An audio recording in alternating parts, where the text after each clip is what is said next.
그리스도인은 구원에 대한 분명한 확신을 가지고 살아야 합니다. 그런데 신앙생활을 하다 보면 때로는 구원에 대해서, 자신이 받은 구원에 대해서 의심을 들 때가 있습니다. 확신이 들지 않을 때가 있습니다. 분명히 예수님 믿는다고 고백했는데 어느 날 내가 정말로 예수님을 믿었을까? 내가 정말 구원을 받았을까라는 그런 생각들을 할 때가 있습니다. 신학에서는 구원의 서정, Order of Salvation이라고 말해서 구원을 몇 개의 단계로 나누어서 설명을 합니다. 하나님의 부르심을 의미하는 소명으로부터 거듭남을 의미하는 중생, 죄를 회개하는 회심, 예수님을 구주로 믿는 믿음, 하나님으로부터 의롭다고 부름을 받는 칭의, 하나님의 자녀됨을 의미하는 양자, 성숙한 그리스도인이 되는 성화, 마지막에 영광된 모습으로 변화되는 영화라는 그런 단계로 우리의 구원을 설명을 합니다. 그런데 이런 과정들이 순서대로 일어나기도 하지만 때로는 동시에 일어나기도 합니다. 아마 이런 얘기를 여러분이 들으면 구원에 대해서 지금까지 예수님 믿으면 구원받는다라고 간단하게 알고 있다가 이렇게 복잡하고 어떤 순서가 있다는 얘기 들을 때에 좀 복잡하게 느껴지실 수도 있을 것 같습니다. 그리고 동시에 구원에 대해서 우리가 잘못 알고 있었다면 혼란스러움도 가질 수 있을 것 같습니다. 그래서 오늘 본문에 나오는 사마리아인 그 마술사 시몬의 삶을 보면서 그에게 일어났던 일을 살펴보면서 많은 그리스도인들이 가질 수 있는 구원에 대한 오해를 바로 잡기 위해서 오늘 말씀을 통해서 구원의 특징으로 세 가지를 같이 한번 살펴보려고 합니다. 첫 번째는 구원은 복음으로 사는 삶의 결과라는 것을 알아야 됩니다. 우리가 받는 구원은 복음으로 사는 삶의 결과입니다. 스데반이 복음을 증거하다가 돌에 맞아 죽고 그 이후로 이제 그리스도인에 대한 핍박이 심해지기 시작했습니다. 그로 인해서 예루살렘에 있던 유대인들은 핍박을 피해서 유다와 사마리아 지역으로 도망을 갔습니다. 그런데 사도행전을 기록한 누가는 유대인들이 핍박을 피해서 도망간 것을 흩어졌다라고 표현하고 있습니다. 도망갔다라고 표현하지 않고 이 유대인들이 유다와 사마리아 지역으로 흩어졌다라고 얘기를 하고 있습니다. 그 말은 초대교회 성도들이 자발적으로 흩어진 것이 아니라 상황에 떠밀려서 억지로 흩어졌다는 것을 의미하고 있습니다.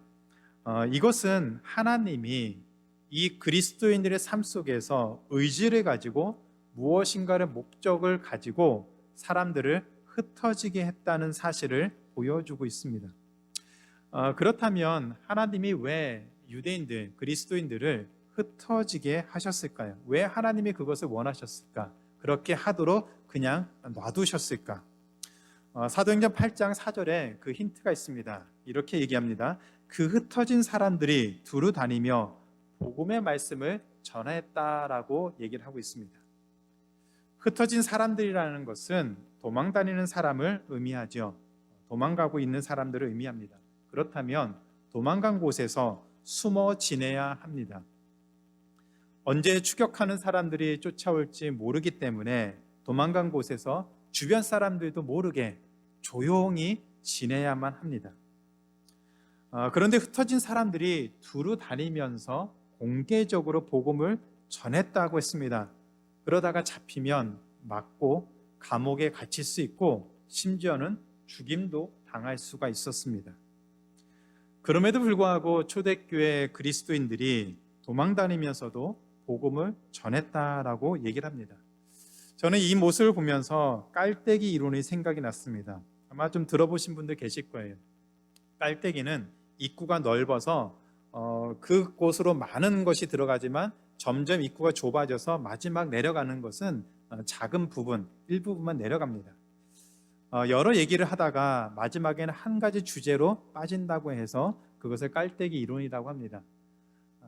보통 남자들이 모이면 어떤 얘기를 하든 결국은 여자 얘기로 끝난다라고 하죠.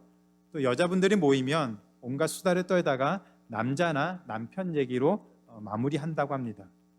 부모님들은 다양한 얘기를 하다가 자녀에 대한 이야기로 마무리하죠. 도망을 다니는 그리스도인들에게 억지로 복음을 전하게 할 수는 없습니다. 그들의 생명에 관련된 것이고 그들이 당할 수 있는 어려움들에 관련된 것이기 때문에 도망 다니면서 복음을 전하라고 강요할 수는 없습니다.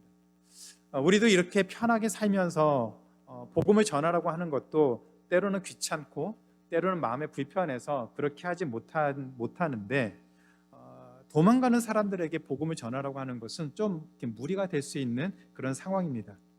그럼에도 불구하고 도망을 다니는 상황에서 사람들이 복음을 전했다면 그 이유는 딱 하나입니다.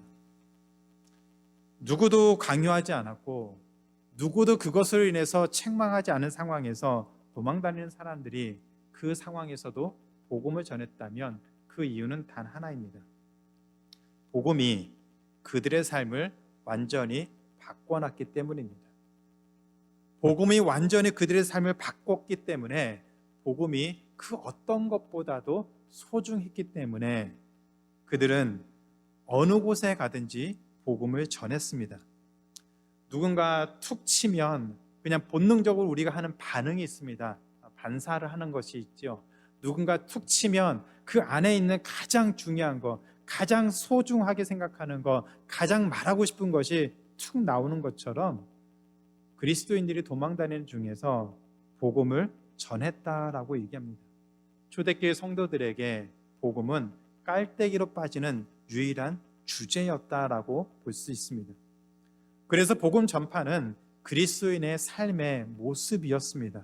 누가 시키지 않아도, 누가 강요하지 않아도, 누가 뭐라고 하지 않는데도 그럼에도 불구하고 도망다니는 곳에서 그들이 어느 곳에 있든지 누구를 만나든지 초대교회 그리스도인들은 복음을 전했다라고 얘기를 합니다. 사도 바울은 우리 구원에 있어서 복음이 전해지는 것의 그 중요성을 로마서 10장에서 설명을 하고 있습니다. 로마서 10장 13절부터 15절에 이렇게 표현하고 있습니다. 누구든지 주의 이름을 부르는 자는 구원을 받으리라. 그런즉 그들이 믿지 아니하는 일을 어찌 부르리요? 듣지도 못한 일을 어찌 믿으리요? 전파하는 자가 없이 어찌 들으리요? 보내심을 받지 아니하였으면 어찌 전파하리요? 기록된 바 아름답도다 좋은 소식을 전하는 자들의 발이여 함과 같으니라. 구원을 받기 위해서는 복음을 반드시 들어야 됩니다. 말씀을 들어야 됩니다. 그래서 하나님은 누군가를 보내서 복음을 전하게 하셨습니다. 핍박이나 어떤 이유로든지 하나님의 보내심을 받아서 복음을 전하는 그 사람들, 그 삶이 하나님은 아름답다라고 하셨습니다. 그래서 초대교회 성도들은 핍박을 받아 도망을 가면서 복음을 전했는데 하나님이 그들의 그 삶을 기뻐하셨다라고 말씀하고 있습니다. 그래서 이들을 사용하셔서 하나님은 복음이 예루살렘으로 시작한 그 복음이 유다와 사마리아 지역까지 전해지도록 하셨습니다. 하나님은 그들이 당한 핍박을 사용하셔서라도 복음이 전해지는 그 일을 하나님은 계획하셨고 의도하셨고 그 일을 기뻐하셨다라고 말씀하고 있습니다.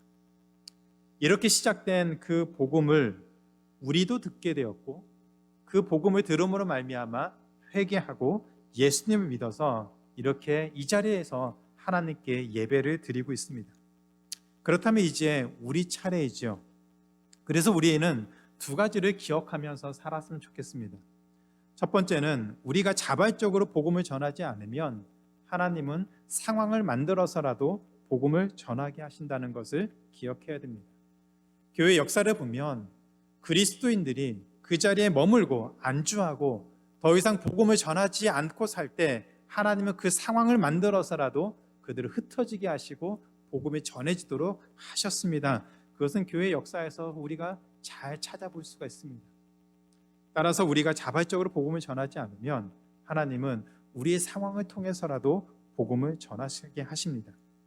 두 번째는 전도는 복음으로 사는 삶의 결과라는 것을 기억해야 됩니다. 전도는 복음으로 사는 삶의 결과입니다. 도망다니는 중에도 그리스도인들이 복음을 전할 수 있었던 것은 복음이 바로 그들의 삶의 모습이었기 때문에 가능한 일이었습니다. 복음을 빼면 그들의 삶에 아무 의미가 없었기 때문에 그들은 어느 곳에 가든지 누구를 만나든지 복음을 전하면서 살았습니다. 그래서 우리가 누군가를 툭 치면 본능적으로 나오는 것이 복음이 됐던 것처럼 복음이 그들을 붙들고 복음을 붙잡고 몸부림치면서 살려고 하는 삶이 있었기 때문에 그리스도인들은 어느 곳으로 가든지 복음을 전하기에 힘을 썼습니다. 복음을 전하면서 사는 것, 복음으로 사는 것이 우리가 하던 일 다 때려치우고 그냥 전도만 하라고 하는 것은 아닙니다. 오히려 우리가 주어진 삶을 살면서 그 삶 속에서 경험하고 만나는 또 부딪히는 모든 상황 속에서 복음을 전할 수 있는 기회를 찾으면서 씨름하면서 그렇게 살면 그 결과를 통해서 하나님이 복음을 전하는 일을 하신다라고 말씀하고 있습니다.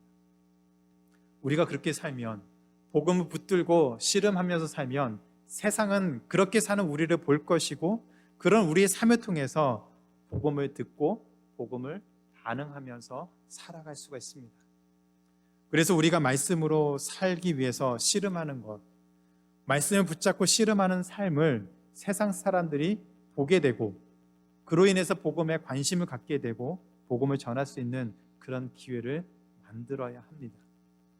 그런 기회를 찾기 위해서 기도하시고 또 누구를 만나든지 그 만난 삶 속에서 우리가 갖고 있는 이 기쁨, 복음을 통해서 우리가 누리는 이 은혜를 나눌 수 있는 또 그것에 기뻐할 수 있는 우리의 삶이 되기를 주님의 이름으로 축원하고 기도합니다. 두 번째 구원은 예수 그리스도를 믿음으로 받을 수 있습니다. 구원은 예수 그리스도를 믿음으로 받을 수 있습니다. 어쩌면 이것은 우리가 다 알고 있는 가장 중요하고도 가장 많이 듣고 있는 그런 소식입니다. 그런데 그것만큼 중요한 것이 없습니다. 한번 보겠습니다. 핍박을 피해 도망가던 유대인들이 사마리아 지역에도 도착을 했습니다. 그 중에서 구제를 하기 위해서 세움받았던 이 빌립이라는 사람도 이 사마리아 성에 도착했습니다. 빌립이 사마리아 성에서 복음을 전하며 표적을 행할 때 더러운 귀신이 쫓아나고 중풍병 걸린 사람도 낫게 되는 놀라운 기적이 일어났다라고 얘기를 하고 있습니다. 이로 인해서 사마리아 사람들이 기뻐하면서 빌립이 전한 복음을 믿고 예수님을 믿게 되었다라고 얘기를 합니다. 이 무리들 중에는 사마리아 성에서 마술을 행하던 시몬이라는 사람도 있었습니다. 시몬은 스스로를 하나님으로부터 대단한 능력을 받은 사람이다라고 그렇게 소개를 했습니다. 그리고 자기는 대단한 사람이라고 자랑하며 다니면서 마술을 행했는데 사람들조차도 그런 시몬을 인정해 줬습니다. 그런 시몬을 대단하게 여기고 심지어는 그 시몬을 추종하는 사람들도 있었다라고 얘기를 합니다. 그러던 시몬이 사마리아 성에서 이 빌립이 전한 복음을 듣고 믿고 세례를 받았습니다. 그리고 8장 13절 후반절에 보면 전심으로 빌립을 따라다니며 빌립이 행한 표적과 큰 능력을 보고 놀랐다라고 얘기를 하고 있습니다. 사마리아 성 사람들과 시몬은 빌립이 전한 복음을 듣고 복음을 통해서 예수 그리스도를 믿었고 세례까지 받았습니다. 물론 이들은 빌립이 행한 그 표적을 보고서 크게 놀랐다라고 얘기를 하고 있습니다. 그런데 사마리아 사람들이 보였던 그 반응에서 우리가 기억해야 되는 중요한 사실이 한 가지가 있습니다.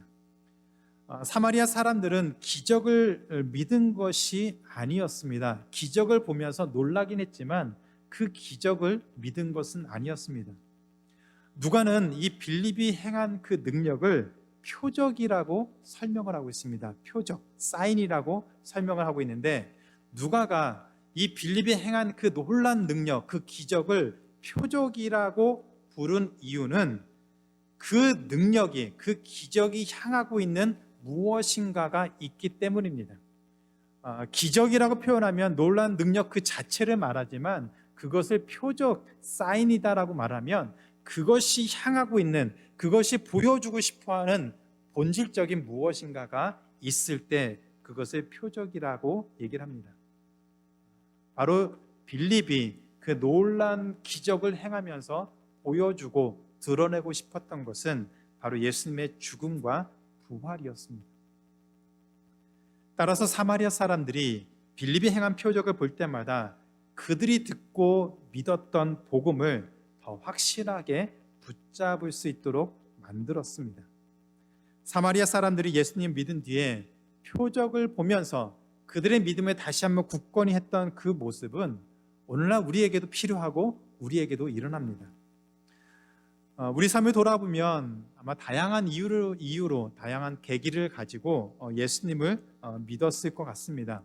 모태 신앙으로 예수님 믿은 사람도 있을 것이고, 중고등학교 때 친구 따라 교회 갔다가 믿음 생활을 시작한 사람도 있을 것이고, 대학생 때 삶의 의미를 찾기 위해서 고민하다가 예수님을 만난 분도 있을 것입니다. 직장에 다니거나 또 가정 생활을 하면서 고난을 통해서 또 많은 어려움들을 만나면서 하나님을 만나게 되고 또 믿게 되는 그런 과정들이 있을 것 같습니다. 이처럼 다양한 이유를 가지고 다양한 계기가 되어서 상황이 되어서 우리가 믿음을 갖게 되었고 믿음 생활을 시작하게 되었지만 그 믿는 내용이 다른 것은 아닙니다. 분명히 여러 상황과 우리가 말하는 고난이나 어려움이나 이런 많은 상황을 통해서 예수님을 만나게 된 것은 사실이겠지만, 그러나 그 믿음의 내용이 다른 것은 아닙니다. 지난 시간 우리가 처했던 여러 상황들이 가리키고 또 우리 개개인을 인도하셨던 그 방향은 복음을 듣게 하고 예수님이 어떤 분이신지를 알게 하고 그 예수님이 누구신지 알았을 때 우리 죄를 사하시고 부활하시고 그리고 하나님의 그 은혜를 우리에게 전하시는 그런 분이라는 것을 우리가 믿었기 때문에 그 믿음으로 말미암아 구원을 받게 되었습니다. 그래서 우리는 복음으로 말미암아 구원받은 것이지, 우리가 처했던 그 고난과 그 고난을 이기게 만들었던 기적과 그런 상황과 그때 있었던 많은 은혜들 때문에, 그것을 믿기 때문에 구원받은 것이 아닙니다. 우리의 구원은 간단하고 단순합니다. 예수님이 우리 죄를 위해서 돌아가셨고 그리고 죽음에서 부활하셨고 그 예수 그리스도를 믿는 자만 구원받을 수 있다는 그 사실입니다. 우리가 어떤 상황 가운데서 어떻게 언제 예수님 믿었는지는 다 모르고 다 다양하겠지만, 그러나 그 모든 상황 속에서 우리가 믿는 그 믿음의 내용만큼은 똑같다는 것을 분명히 기억해야 됩니다. 이것 외에는 복음의 다른 내용이 없습니다. 그런데 신앙생활을 하다 보면, 오래 하다 보면 이 단순한 복음보다는 기적을 체험하고 싶은 그런 마음, 그런 소원함들이 우리 안에 있습니다. 무엇인가 우리를 좀 더 강하게 끌고 강하게 변화시킬 수 있는 그런 체험이나 경험을 더 기대할 수 있습니다. 기적을 경험하거나 또 그런 경험, 그런 색다른 좀 강력한 하나님의 살아계심을 경험할 수 있는 그런 것을 경험하는 것, 기대하는 것, 그것이 잘못된 것은 아닙니다. 충분히 우리도 그런 소원을 가질 수 있습니다. 아프면 당연히 기도하면서 병으로부터 고침 받기를 기대할 수 있습니다. 그렇게 기도해야 됩니다. 그런데 그런 기적이 우리를 구원하는 것은 아닙니다. 그런 체험이나 그런 마음의 감동이, 감정적인 그런 노력들이, 경험이 우리를 구원하는 것은 아닙니다. 예수님을 믿는 사람은 예수님을 믿음으로 말미암아 구원받는다는 것을 분명히 고백할 수 있어야 됩니다. 혹시 신앙이 정체된 것처럼 느껴져서 뭔가 좀 강한 체험을 했으면 좋겠다라고 생각하시는 분이 계십니까? 예전에 경험했던 그 강한 그런 경험이 지금 우리에게 일어나기를, 지속되기를 바라는 분이 계십니까? 그런 경험이 우리에게 일어난다면 당장은 우리의 삶에 변화를 줄 수 있습니다.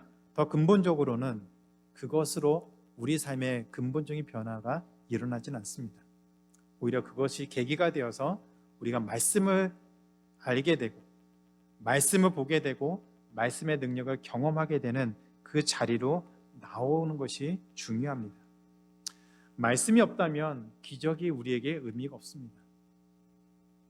우리도 아는 것처럼 교회 내 기독교 안에서만 기적이 일어나는 것은 아닙니다. 하나님을 모르는 사람에게도 기적 같은 일이 일어납니다. 그런데 다 차이가 무엇입니까?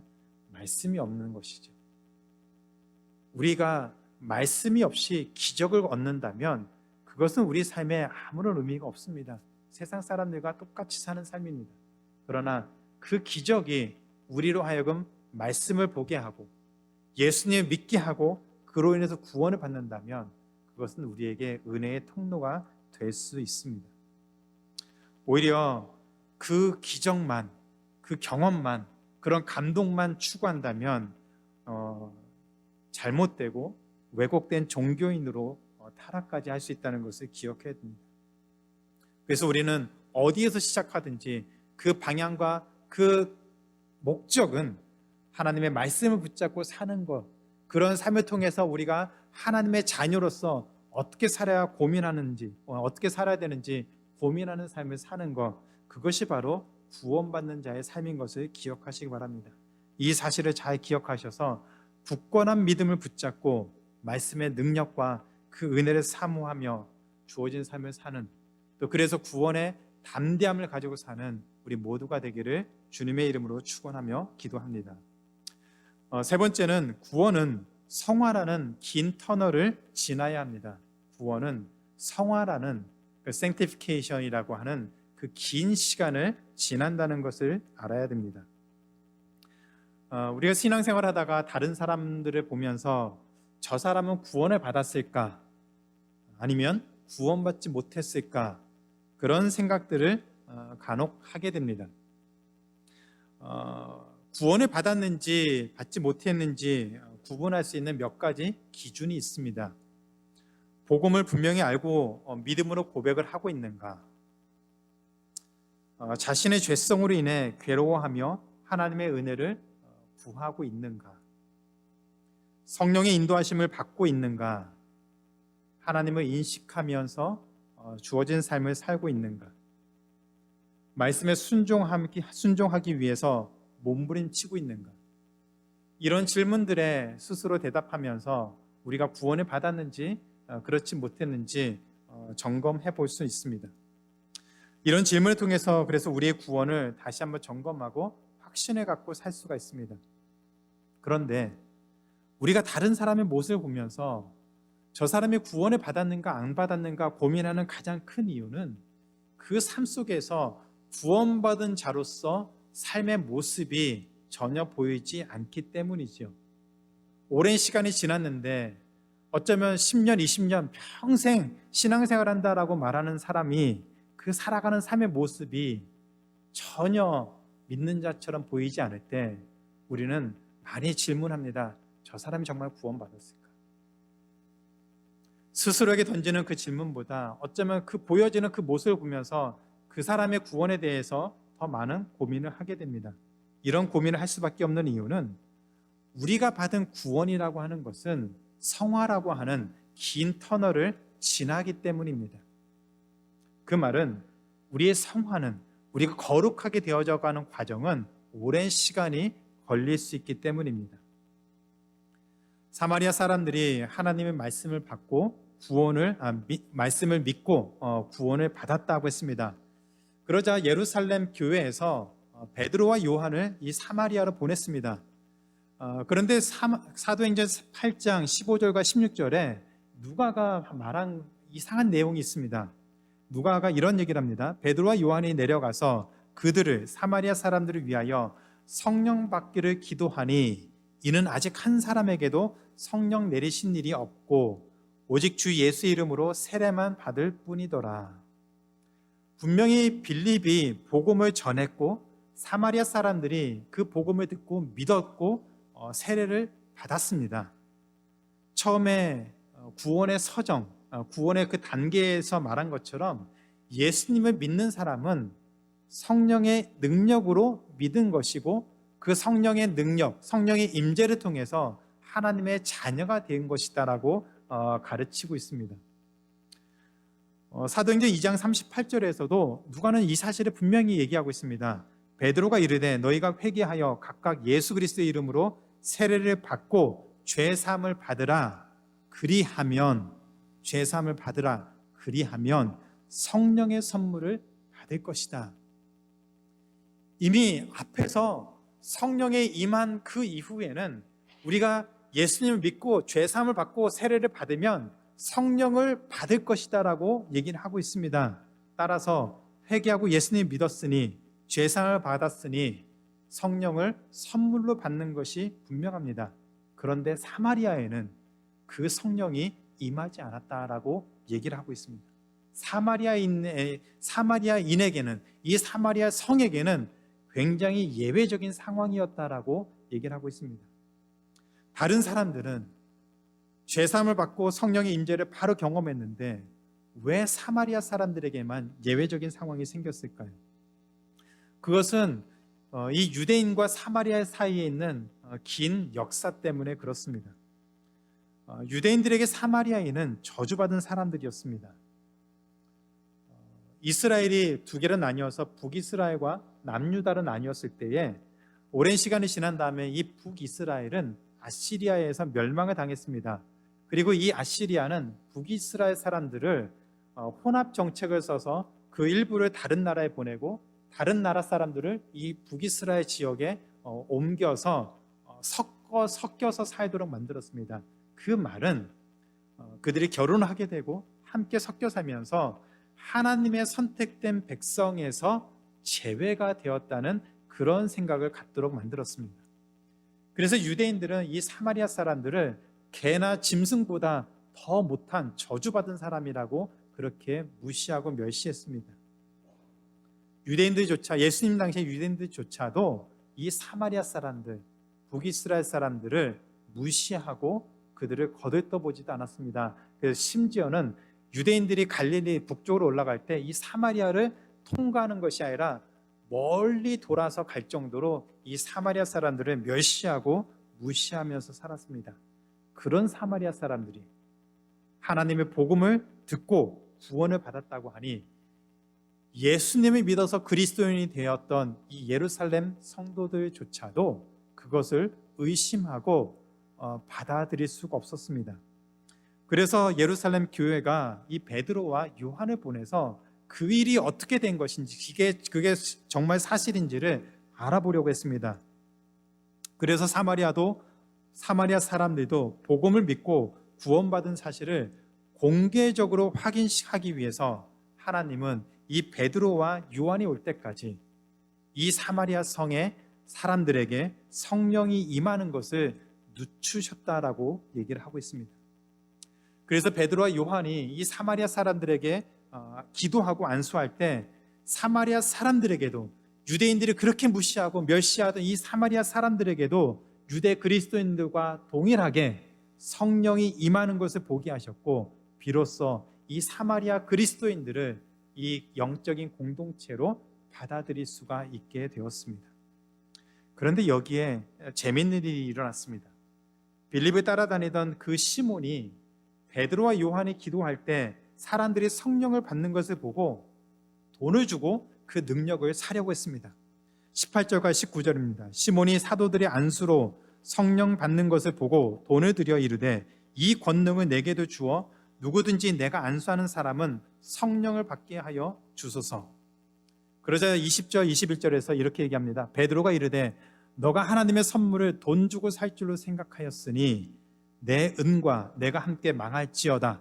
하나님 앞에서 내 마음이 바르지 못하니 이 도에는 내가 관계도 없고 분깃될 것도 없느니라. 이 베드로의 말씀을 들으면 시몬은 성령을 돈을 주고 사려고 생각했던 그런 사람이었습니다. 그래서 하나님의 심판을 받아서 망할 수 있는, 하나님의 심판을 받아서 저주받을 수 있는 그런 사람으로 묘사되고 있습니다. 분명히 시몬은 빌립이 전한 복음을 듣고 믿었고 세례까지 받았던 사람이라고 얘기합니다. 그런 시몬이 구원을 받지 못한 것이었을까요? 그래서 돈을 주고라도 성령을 살려고 하는 그런 천박한 그런 표현을 했던 것일까요? 아닙니다. 시몬이 구원받았습니다. 시몬은 구원받았습니다. 분명히 예수님 믿었고 그리고 믿고 세례까지 받았습니다. 그런데 구원은 받았지만 아직 성령도 모르고 말씀을 잘 몰라서 그에게 이런 일이 생긴 거였습니다. 누가는 이 시몬을 마술을 행하던 사람이라고 소개했습니다. 마술사로서 오랜 시간 살아왔던 그 시몬이 빌립이 행한 그 능력을 보고서 그것에 매료되어서 빌립을 전심으로 따라다녔습니다. 어떻게 해야 그런 능력이 있는지 그 마음속이 계속 궁금했었겠죠. 그러던 어느 날 베드로와 요한이 안수하고 기도할 때 성령이 임하는 것을 보고서 그 능력에 완전히 빠져들어서 어떻게 해서든 자신도 그 능력을 갖고 싶은 마음으로 돈을 주고서라도 그렇게 살려고 했습니다. 그런 시몬에게 22절 23절에서 베드로가 이어서 이렇게 얘기합니다. 그러므로 너의 이 악함을 회개하고 주께 기도하라. 혹 마음에 품은 것을 사하여 주시리라. 내가 보니 너는 악독이 가득하며 불의에 매인 바 되었도다. 그런 베드로의 책망과 또 회개할 것을 요구한 그 권면에 시몬이 대답합니다. 24절입니다. 시몬이 대답하여 이르되 나를 위하여 주께 기도하여 말한 것이 하나도 내게 임하지 않게 하소서. 베드로와 요한은 시몬이 말씀은 들었는데 아직 그 말씀을 잘 이해하지 못해서 복음을 믿는 자로서 잘못 알고 있는 것이 있어서 그것이 왜 잘못되었는지를 설명하고 정확하게 지적하고 그 죄로부터 돌이킬 수 있도록 가르쳐 줬습니다. 그래서 시몬은 자신의 잘못을 인정하고 회개하고 믿음의 삶을 지속해 나갈 수가 있었습니다. 그 잘못이, 그 잘못된 표현과 그 욕심이 구원을 바꾸는 것, 구원을 취소하는 것이 아니라 그가 믿음을 갖고 있었지만 그가 아직 믿는 자로서 어떻게 살아야 되는지 모르는 상황 가운데서 했었던 그 실수를 인정하고 회개할 때 오히려 그것이 그에게 믿음을 견고하게 할 수 있는 기회가 되었습니다. 이 모습은 시몬이 복음을 믿고 그리스도인으로서 성화되어가는 그 과정을 잘 보여주는 사건이었습니다. 예수님 믿는다고 갑자기 어느 날 180도 삶이 바뀌지 않습니다.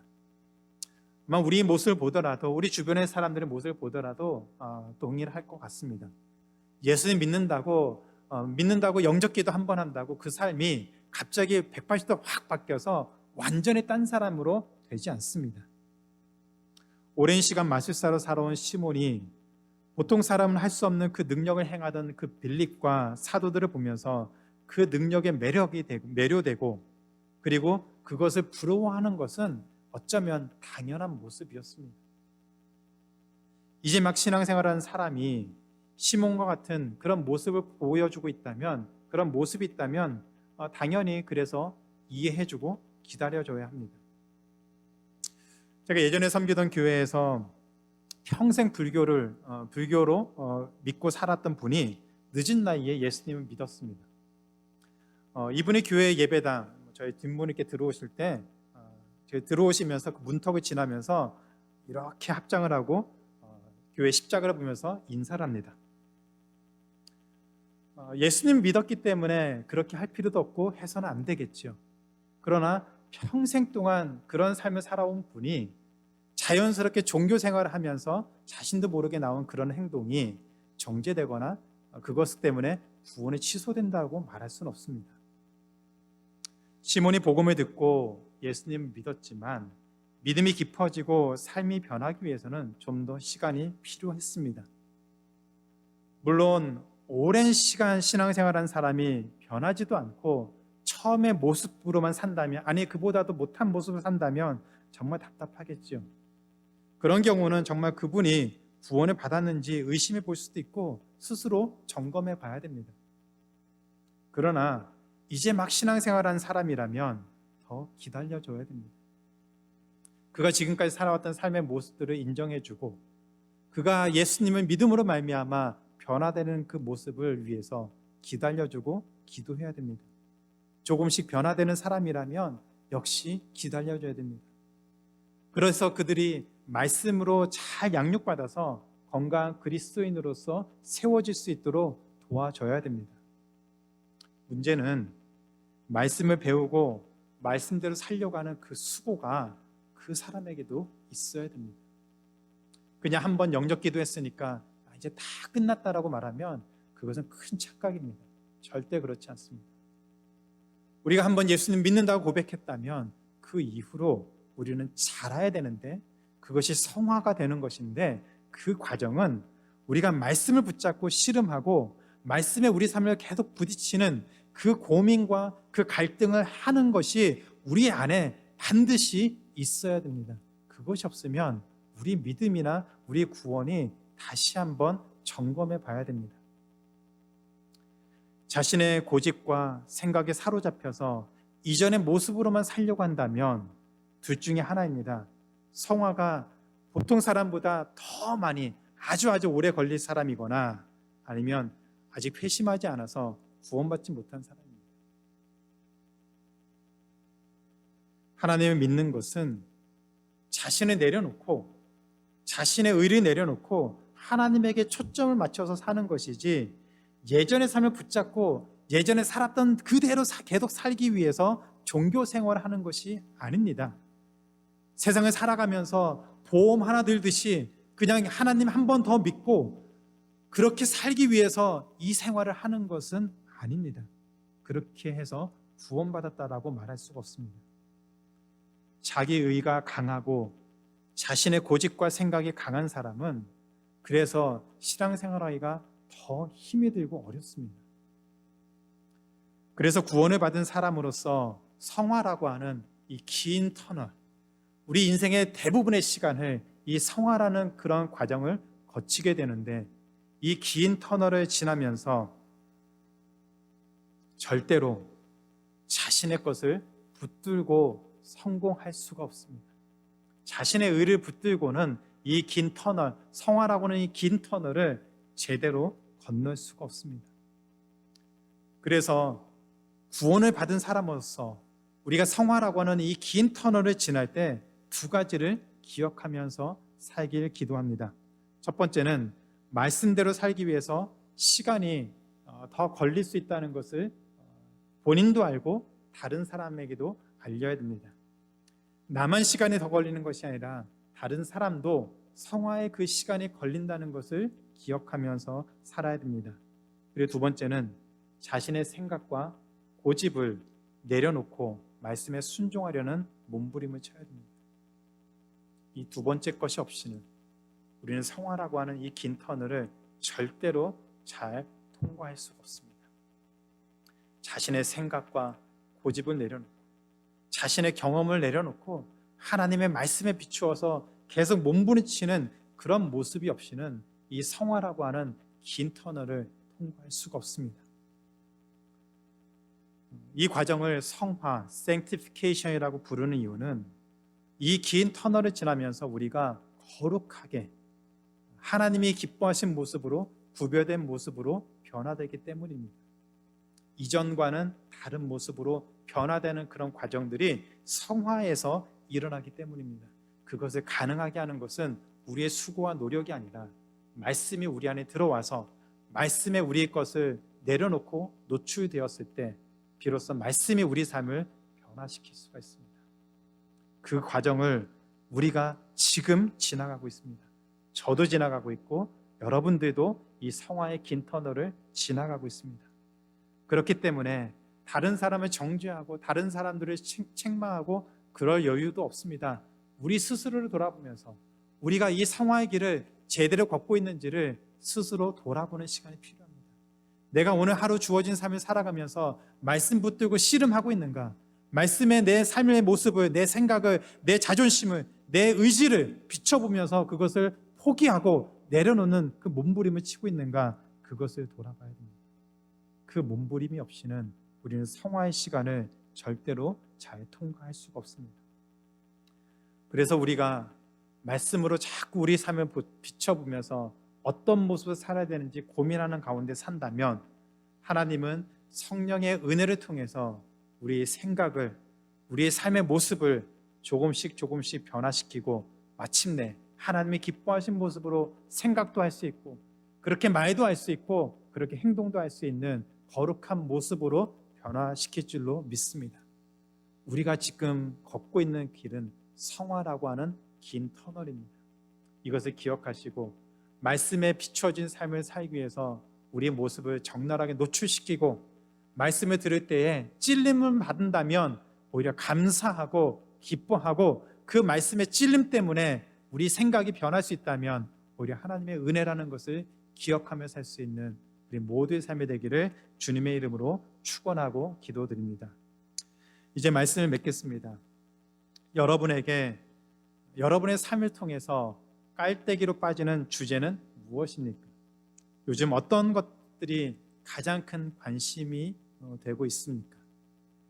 아마 청년들은 연애나 진로 문제가 관심이 크겠죠.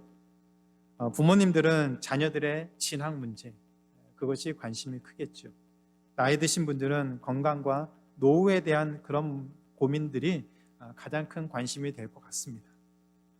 그런 고민, 그 깔때기 안에 복음이 얼마나 들어가 있습니까? 복음이 얼마나 섞여 있습니까? 우리가 하는 많은 관심과 고민들 속에서, 그 고민의 그 과정과 그 결과와 방향 속에서 얼마나 복음이 섞여 있습니다. 연애나 진로에 대해서 고민할 때 그리스도인으로서의 그것에 대한 고민이 있습니까? 자녀들의 진학을 위해서 기도할 때 그들이 그리스도인으로 살기 위해서 고민하고서 함께 기도해 주십니까? 건강한 노후, 노년을 준비하기 위해서 연금과 보험을 준비하면서 그 건강한 삶으로 인해서 인생의 후반전은 어떻게 살지, 그리스도인으로서 어떻게 살아야 되는지 고민하고 계십니까? 사업을 하거나 사람들을 만날 때 우리 말과 행동을 통해서 복음이 드러날 수 있는지, 어떻게 하면 복음이 드러나는지 고민하고 계십니까? 만약에 우리가 우리의 삶의 많은 고민들, 깔때기 같은 그 고민들을 하면서 복음을 함께 고민한다면 하나님이 우리의 삶을 얼마나 기뻐하실까요? 우리 말과 행동을 통해서 세상 사람들과 관계 속에서 그 안에 복음이 함께 섞여 있어서 그것이 드러난다면 하나님이 그런 우리의 삶을 얼마나 기뻐하실까요? 하나님이 그런 우리를 기뻐하셔서 은혜를 더해 주시고 그런 삶을 더 살 수 있도록 더 많은 은혜와 도움을 주시지 않을까요? 우리에게 주어진 시간, 우리에게 남아있는 시간이 얼마나 될지는 모르지만 우리가 마지막 그 시간까지 하나님의 복음을 붙잡고 그 복음을 전하기 위해서 내게 주어진 많은 것, 시간과 돈과 건강과 모든 것들을 하나님이 기뻐하신 모습을 쓰기 위해서 지금부터 고민하고 준비한다면 그런 우리를 하나님이 얼마나 기뻐하시고 그런 우리를 통해서 하나님이 얼마나 크고 놀라운 일을 하실까요? 기대가 되지 않습니까? 기대하셔야 됩니다. 그런 삶이 되도록 기도하셔야 되고, 그런 삶이 되었을 때 하나님 우리를 어떻게 인도하실지 기대하셔도 됩니다. 우리에게는 능력이 없을지 모르지만 하나님은 능력이 있는 분이시고 우리를 그렇게 사용하셔서 하나님의 영광됨을 드러내기 원하신다면 그렇게 쓰임받는 인생이 얼마나 복된 인생인지 기억하시기 바랍니다. 우리의 구원은 그것을 가능하게 만듭니다. 하나님의 복음을 들어서 예수님 믿어서 구원받는 사람이라면 당연히 그런 삶을 살아야 됩니다. 옵션이 아닙니다. 옵션이 아닙니다. 절대 착각하면 안 됩니다. 당연히 반드시 성화의 길을 걷게 될 것이고 반드시 그 길을 통해서 하나님의 영광됨을 드러내야 됩니다. 구원받는 사람이라면 당연히 그런 삶을 살아야 됩니다. 그것을 기억하시고 또 주어진 한 주간 살아가면서 우리가 어떻게 해야 하나님의 영광됨을 드러내며 우리의 삶을 통해서 복음을 전하고 복음을 드러내는 삶을 살 수 있는지 고민하고 몸부림치는 구원받는 우리 모두가 되기를 주님의 이름으로 축원하고 기도합니다.